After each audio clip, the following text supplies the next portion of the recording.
a gun is a moral right to be able to defend yourself and your liberty, right? And your family or your people you love.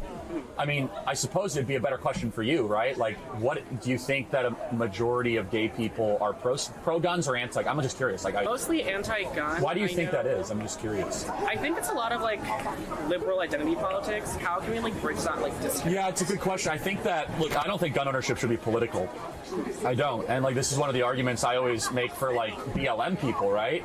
It's like, if you think you're getting hunted down, then like responsibly own guns, right?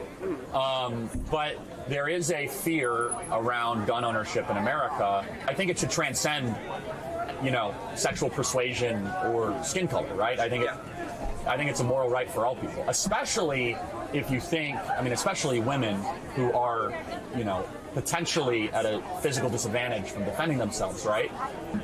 And I mean, you got mugged a couple times. I don't know if the person who mugged you is a man or a woman. I don't know. But like, if you were in a situation where you're physically disadvantaged, like a firearm could equalize that, right? Yeah, it's a pretty like out there take. Is it taboo, like tactic almost? Yeah, like I'm very like, no, go for it, like get into a girl. But then it's also just kind of like not really, I don't want to say like frowned upon, but just kind of like, whoa, that's a bit much from like someone like me.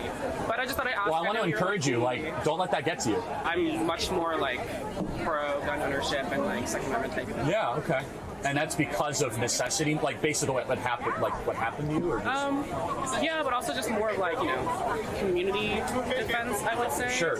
I mean, I don't think people should be like shooting each other on the streets or like dueling. Obviously. I don't support that, obviously. I know, right, yeah. But like, it's definitely something that I think that like a lot more like LGBT people should really take into account, just to protect ourselves and like you said, people. Yeah, look, I totally agree. Like, I mean, if you believe you're being targeted or you're in a marginalized position, like, that's what the Second Amendment is partially there for.